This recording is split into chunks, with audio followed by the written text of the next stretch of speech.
tudo bom, Rayane? Oi, Paula, tudo bem? Bem-vinda!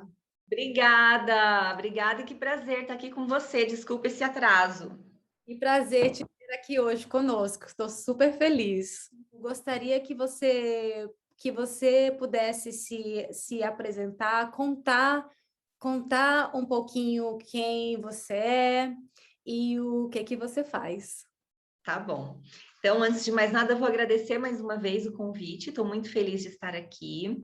Meu nome é Paula Moura, eu sou fonoaudióloga, sou especialista na área de fluência pelo Conselho Federal de Fonoaudiologia e fiz o meu mestrado em distúrbios da comunicação humana com ênfase nas questões relacionadas à fluência de fala também. No início da minha carreira, eu já sou fonoaudióloga há 14 anos. Lá no começo, eu não trabalhava com fala e linguagem, eu atuava na área de audiologia, fazendo exames auditivos. Só que depois de um tempo, eu passei num concurso em que eu atendia casos variados numa prefeitura, e aí foi que a gagueira surgiu na minha vida. E é até engraçado, antes de eu trabalhar com gagueira e antes de eu estudar sobre gagueira, como eu não tive essa base nesse tema na minha formação, eu não acreditava muito no tratamento, falava, eu nunca quero trabalhar com isso. Até que nessa prefeitura surgiu na minha frente um paciente, um homem adulto, com uma gagueira muito grave, muito grave. Ele praticamente gaguejava em todas as palavras que ele falava para mim. Eu até arrepio de lembrar dessa história, porque eu lembro que eu olhei para ele e ao mesmo tempo que eu pensei, meu Deus, o que que eu vou fazer? Porque eu não tinha experiência com gagueira. Eu pensei, eu tenho que ajudar, porque se eu não ajudar, ele não vai arrumar ajuda de lugar nenhum. Era uma pessoa muito simples, que não teria condição de pagar o tratamento de um especialista. Então, lá fui eu me aventurar a estudar sobre gagueira. E nessa mesma prefeitura, depois acabaram aparecendo muitos casos de gagueira, tanto em crianças quanto em adultos. Esse me marcou muito porque ele tinha gagueira grave e eu estudei bastante, eu fui fazer os cursos, foi aí que me despertou a vontade até de fazer o mestrado também. E comecei a colocar em prática as coisas que eu estava aprendendo com esse paciente e a gente começou a ver resultado. Então, eu acabei depois de um tempo, depois de um ano e meio mais ou menos, saindo desse lugar, mas quando eu me despedi desse paciente, ele já não tinha mais uma gagueira grave, e muito mais do que deixar de gaguejar, embora ele ainda gaguejasse um pouco, ele conseguia fazer coisas que antes do tratamento ele evitava fazer por causa da gagueira. Então, a minha história com a fala e a linguagem, e mais especificamente com a gagueira, começou nesse paciente, que até hoje é muito especial para mim, que acabou mudando o rumo da minha atuação. E aí, depois dele, eu atendi muitos pacientes que gaguejam e passei a atuar nessa área da fala e da linguagem. Que interessante, Paula. E eu, assim, penso que ele também deve ter ficado super grato também, né? Porque a Sim. gagueira é algo que é muito complexo, né? E a gente Uhum. muitas vezes se esconde realmente porque a gente tem medo de não, de repente, conseguir, tipo, fazer algo que a gente quer muito. Eu também, desde Sim. criança, enfim, né, gaguejo também, bloqueios, pausas, e eu sei que mesmo sem ser tão severo, para mim já era tão difícil, muitas vezes eu tentava ficar ali escondidinha, sem falar com ninguém, Uhum. sem, assim, sabe, aparecer muito para que ninguém me perguntasse nada, então realmente é muito difícil, e ele deve ser muito grato até hoje, né? Então, Ai, eu, infelizmente, hoje eu não tenho mais contato direto com ele, mas eu lembro que a nossa despedida, quando eu tive que sair de lá, foi até emocionante, foi um marco, assim. E eu sempre gosto de ressaltar que nesse trabalho, né, no tratamento da gagueira, é muito importante que exista um profissional qualificado, mas é muito importante que o próprio paciente se empenhe no tratamento também, que siga as orientações. Então, todo esse sucesso que nós conseguimos no tratamento dele é porque ele também era muito determinado, era um paciente muito assíduo, que acreditou no tratamento. Então, é essa parceria que nós precisamos nos casos de gagueira, né? que legal.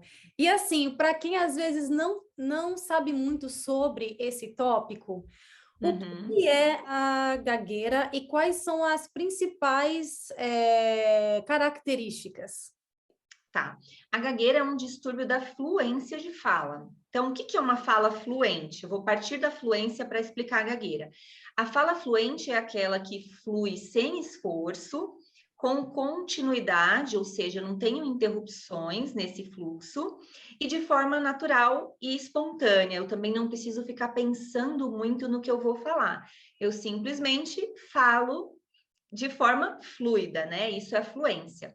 A gagueira é um distúrbio da fluência, é o principal e mais conhecido distúrbio da fluência, e a principal manifestação são as disfluências, ou seja, são esses rompimentos no fluxo de fala. E aí eu gosto sempre de explicar que existem disfluências que são comuns e acontecem na fala de todas as pessoas, então ninguém é 100% fluente.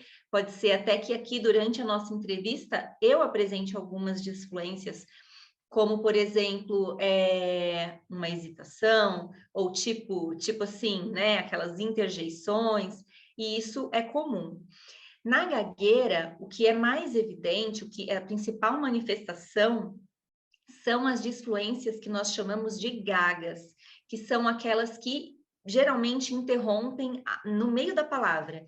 Então, um prolongamento, quando eu estico o som, né? Por exemplo, eu vou falar família, aí eu falo família, ou um bloqueio, eu vou tentar falar bola e eu bola, travo um pouquinho para falar, ou uma repetição de sílaba ou de som. Então, essas são as principais manifestações da gagueira, que podem também estar associadas a movimentos que vêm junto com essas disfluências, que nós chamamos de concomitantes físicos. Então, algumas pessoas que gaguejam, às vezes joga a cabeça para trás, ou pisca mais forte na hora de falar, ou treme um pouquinho o queixo em determinados sons, e isso também geralmente acontece nos casos de gagueira. Ai, que interessante. É muito bom, né, a gente poder, assim, explicar isso de uma forma mais clara, porque tem muita gente que acha que é só a repetição das sílabas e de forma muito nítida, severa. Muita gente não sabe que, às vezes, a pausa também é um tipo de disfluência, né? Então, é muito bom que você explicou isso, né, de uma forma bem clara. E assim, na sua experiência como fonoaudióloga, qual que é o maior desafio no tratamento da gagueira e como superar esses desafios? Bom, existem vários desafios, na verdade. Agora que você trouxe para mim, eu acho que se eu pudesse enumerar, o primeiro desafio é adequar as expectativas do paciente. Por quê? Porque todos os pacientes que chegam para buscar um tratamento de gagueira chegam com a expectativa de que nunca mais eles vão gaguejar, que eles vão fazer o tratamento na fono e a gagueira nunca mais vai aparecer. Chegam muitas vezes com a expectativa de ser 100% fluente, né? De não ter nenhuma interrupção na fala. Então, esse é o primeiro desafio e é algo que eu tenho que quebrar logo de início nesse contato com o paciente para explicar para ele expectativa e realidade. A realidade é que a gagueira é um distúrbio muito complexo, né? E que nem todas as pessoas que gaguejam vão conseguir eliminar 100% das disfluências gagas. Então, o objetivo maior do tratamento fonoaudiológico vai ser diminuir consideravelmente a ocorrência dessas disfluências na fala e fazer com que o paciente aprenda a lidar com essas disfluências quando elas forem inevitáveis, porque em alguns momentos elas vão acontecer e aí cabe a ele entender o que acontece no corpo dele quando essas disfluências ocorrem e como lidar com isso para não deixar de falar o que ele deseja, apesar das disfluências, né? Então, acho que o primeiro desafio é esse, e é fazer também o paciente entender que nem todo mundo, que aliás, que ninguém é 100% fluente, que se você for perceber, mesmo as pessoas que não gaguejam, em alguns momentos ocorrem algumas interrupções. Eu mesma aqui hoje, já na nossa entrevista, já interrompi várias vezes a minha fala, já me corrigi, e isso é natural, isso faz parte da organização dos nossos discursos. Então, esse é o primeiro ponto, entender que ele pode melhorar muito em termos de qualidade de vida e de comunicação, sem necessariamente eliminar a fluência, as disfluências. E o segundo ponto que eu diria é o fato da gagueira ser bem cíclica. Então, vão existir situações em que a gagueira vai piorar consideravelmente, e aí fazer com que aquele paciente entenda que aquilo não significa uma regressão no tratamento, que aquilo é natural da gagueira, eu considero como um desafio também, né? Então, mais uma vez, reforço a importância da própria pessoa que gagueja aprender a lidar com esses momentos que serão inevitáveis, para que ela não deixe de expor o que ela quer comunicar, para que ela não se retraia por causa da gagueira. Entendi, entendi. E assim, nas suas redes sociais, eu vejo que você está sempre falando sobre gagueira, disfluência. O que você percebe, assim, ser a maior dúvida do público sobre esse assunto e qual que é a importância de levar conscientização sobre esse tema? Nossa, vamos lá. A pergunta mais frequente, em disparado, assim, é: gagueira tem cura? Ou em quanto tempo eu consigo curar a minha gagueira? E aí nós entramos novamente naquela questão que eu acabei de comentar, de trabalhar essa expectativa e a realidade, explicando sobre o distúrbio, e que a gente não fala em cura, porque gagueira não é uma doença, não é inclusive contagiosa, porque muita gente me pergunta isso também. Ah, é possível pegar a gagueira de uma pessoa? E não, a gagueira não é doença, não é contagiosa, ela é uma condição, e aí no tratamento essa condição vai ser trabalhada para a pessoa conseguir desenvolver melhor. Sobre a importância de falar sobre isso abertamente nas redes sociais, eu acho que o fundamental é educar a sociedade como um todo para esse tema, porque muito do que as pessoas que gaguejam sofrem vem desse preconceito e da falta de conhecimento das pessoas, né, da sociedade em geral, que não sabem sobre gagueira. E nem sempre as pessoas fazem bullying ou fazem algum deboche. Às vezes as pessoas querem ajudar e acabam completando a fala e acabam agindo de uma maneira que às vezes dificulta mais a vida de quem gagueja. Então, eu acho que a importância de falar sobre esse tema é diminuir o preconceito, é diminuir essas questões de bullying. Tem pessoas que acham engraçado, às vezes pensa que quem gagueja faz isso de propósito. Então, a gente quebra essas ideias que não são adequadas e, principalmente, transmite uma mensagem de respeito, né? Infelizmente, a gente não vai conseguir atingir todas as pessoas, mas aquelas pessoas que são boas de coração, e eu gosto de acreditar que a maioria acabam entendendo e falando: olha, realmente, eu acho que eu me comportei mal com aquele meu colega que gagueja.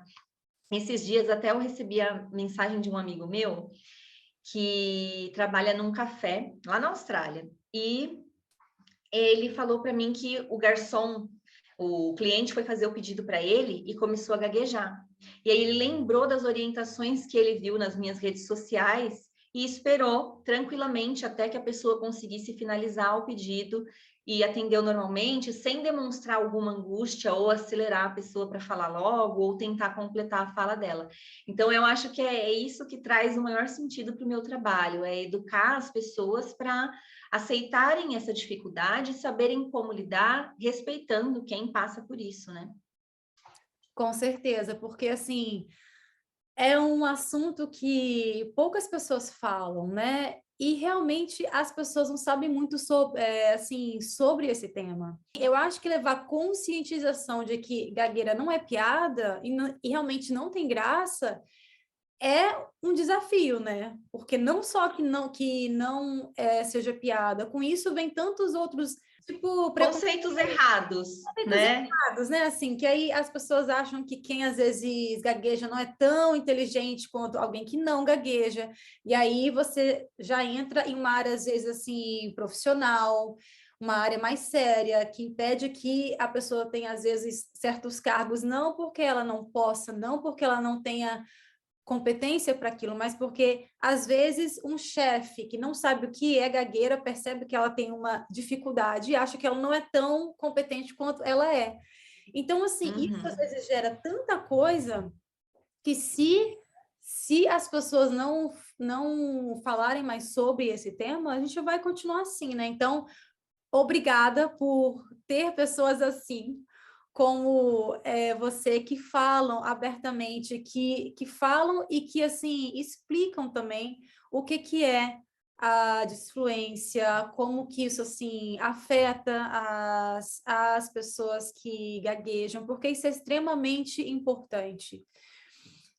E eu queria te perguntar também, de qual forma as pessoas que não gaguejam, entrando um pouco nesse assunto, de que forma que elas podem ajudar pessoas com disfluência durante uma conversa, durante uma, assim, né, durante uma interação interpessoal? Tá, vamos lá. Eu já tive vários pacientes que gaguejam. E às vezes essas orientações que eu vou passar para vocês agora variam um pouco de pessoa para pessoa, porque nós não podemos pegar todas as pessoas que gaguejam e falar, olha, todas se sentem dessa forma.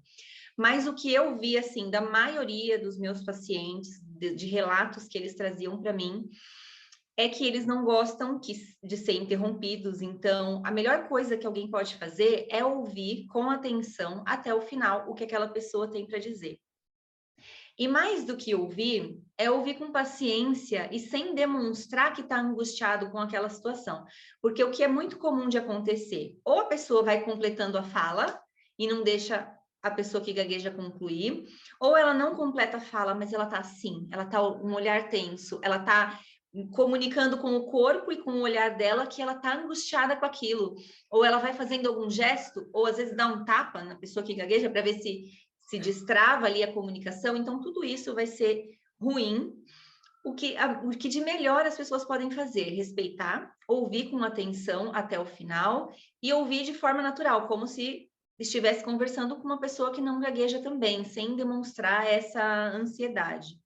E eu falei que às vezes essas orientações não, talvez não se encaixem para todos, porque eu já tive um paciente que ele gostava que as pessoas completassem a palavra para ele, porque ele falava, ai, daí eu já me livro logo, eu já não estava conseguindo falar mesmo, e a pessoa falou para mim. Mas foi um paciente. A maioria das pessoas que gaguejam com as quais eu tive contato se incomodam com isso de completar, de não esperar, e preferem que a pessoa espere até que ela possa concluir aquilo que ela vai dizer. O que você acha que é o maior mito que as pessoas acreditam, mas não só pessoas que não gaguejam, mas pessoas que gaguejam, que elas também acreditam e que não é verdade? Que gagueira é psicológica, que é um problema psicológico que causa a gagueira. Isso é muito difundido até erroneamente, as pessoas, às vezes, de senso comum, pensam isso, mas, na verdade, o que os estudos mostram, e eu sempre levanto essa bandeira da gente olhar para o que os estudos trazem, né? O que os estudos mostram é o contrário. Então, às vezes, pelo fato daquela pessoa que gagueja ter vivido situações muito constrangedoras por causa da gagueira no decorrer da vida, ela pode sim desenvolver alguma questão afetiva e psicológica por conta dessas frustrações, mas não que um problema psicológico seja o fator que causa a gagueira. A gagueira pode trazer fatores psicológicos que serão bem trabalhados em conjunto, né? O fonoaudiólogo para tratar a fala e um psicólogo para tratar essas questões. Mas a gagueira é um distúrbio neuromotor, é uma questão que acontece lá no cérebro, na hora que a pessoa precisa processar a fala espontânea. Então, outra questão que as pessoas trazem muito também é: mas se ele consegue cantar sem gaguejar, por que na hora de falar ele gagueja? Porque lá no cérebro, o processamento do canto é diferente do processamento da fala espontânea. E é na fala espontânea que ocorre uma alteração e faz com que a pessoa apresente essas interrupções na fala. Mas eu acho que é esse o maior mito, de que a gagueira é causada por um problema psicológico. A nossa pergunta final: qual que é o conselho que você daria para pais de crianças que gaguejam e adultos que gaguejam? Vamos lá. Para os pais de crianças que gaguejam, para buscarem tratamento o quanto antes. né? Se você percebe que o seu filho começou a gaguejar, ou mesmo que ele já gagueja há algum tempo, buscar o tratamento é fundamental para que ele consiga ser um comunicador eficiente. E aí eu vou explicar o que é essa eficiência na comunicação depois que eu der a orientação para os adultos.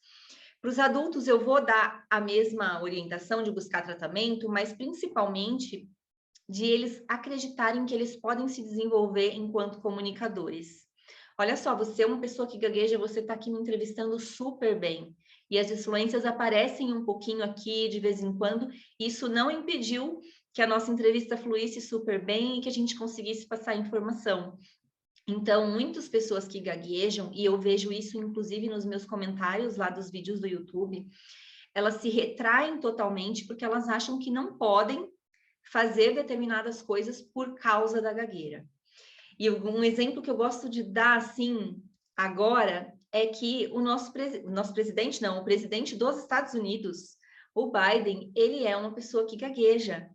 E ele está lá ocupando o maior dos maiores cargos e falando para milhões e milhões de pessoas todos os dias, e é uma pessoa que gagueja. Então, o meu maior conselho é não se limitar pela gagueira e não se definir pela gagueira. A gagueira não te define, e como você bem colocou, a gagueira não tem nada a ver com inteligência, ser mais ou menos competente por causa da gagueira.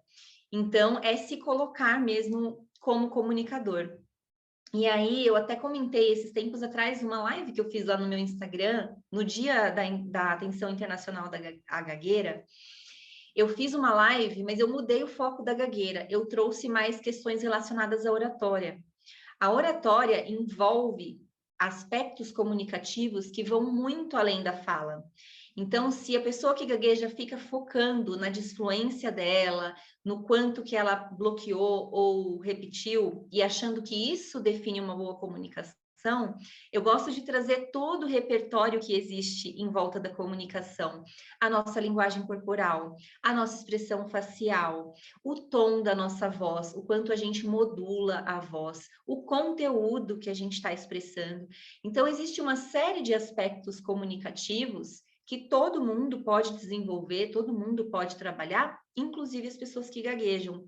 E aí, a disfluência vai ser um mero detalhe na comunicação dela, que tem que ser trabalhada também. Eu não vou diminuir a importância e o constrangimento que às vezes traz, mas existe um mundo de características comunicativas para você se desenvolver. Então, o meu conselho é esse: não achar que a gagueira define o seu filho ou o que te define, no caso de você ser um adulto, buscar tratamento e saber que a comunicação ela é uma habilidade que ela pode ser desenvolvida e ela deve ser desenvolvida não só pelas pessoas que gaguejam, mas por quem não gagueja também, porque tem muitas pessoas que não gaguejam, mas não se comunicam tão bem assim. É verdade, e assim, eu acho que uma das coisas que são mais assim difíceis da gente que gagueja perceber é que realmente a gente pode mais e que gaguejar não significa necessariamente que você não se comunique bem. A gente tem muito essa assim ideia, muitas vezes assim errada, porque tem gente que se comunica muito bem, mesmo tendo disfluência, e já tem gente Sim. que é fluente, né, digamos assim, mas que não se comunica bem. Então, eu acho que mais do que o tratamento com uma fono, né, especializado, é você realmente colocar na mente, mentalmente, que você pode mais. Que Sim. gagueira não é necessariamente não conseguir se comunicar bem e que você pode ir muito mais além, né? Que você pode continuar falando, se expressando, até porque tem várias formas da gente falar, não só com palavras, né? Mas tem várias outras formas, são as formas com que você gesticula, o corpo, tudo Sim. fala, né? O Uhum. comportamento fala, então acho que é super importante a gente tentar se lembrar sempre disso, que a gente pode sim se comunicar bem, mesmo tendo uma dificuldade na fala. Eu ia até complementar isso que você trouxe, dizendo que o maior medo da maioria das pessoas, e eu não estou me referindo a quem gagueja, não, é falar em público, porque as pessoas não sabem ficam com medo da reação dos outros, né? Ficam com medo do julgamento alheio e acabam se perdendo um pouquinho justamente por focar única e exclusivamente na fala. E a fala é muito importante, com certeza, mas é apenas um aspecto da comunicação. Então, acreditar que a comunicação é uma habilidade a ser desenvolvida é muito importante. Entender que o medo de se comunicar para as pessoas que gaguejam pode ser maior, com certeza, por conta da dificuldade, mas ele existe para a maioria das pessoas e que todo mundo, em algum momento, apresenta alguma disfluência. Então, evitar buscar aquela perfeição na fala, buscar perfeição no discurso, porque isso tornaria até a comunicação muito automática, vai parecer, não sei, o Google Tradutor respondendo algo para nós, né? Então, estudar sobre comunicação, entender como se comunicar melhor e se desafiar para não se retrair na comunicação é muito importante, porque é assim que você vai se desenvolvendo, né? Cada vez mais e se comunicando cada vez melhor também. Eu quero te agradecer imensamente por esse tempinho que você tirou para estar hoje aqui conversando comigo. Eu que agradeço o convite, para mim é um prazer. E sempre que você quiser, podemos combinar. Inclusive, eu te faço convite de vir fazer uma live comigo também lá no Instagram, para falar mais sobre a Stuttering Society. Com muito prazer, eu quero sim. Eu aceito, com certeza. Combinado, Rayane. Muito obrigada, viu? Obrigada a você, Paula. Boa tarde. Tchau, tchau. Tchau, tchau. Boa tarde, tchau.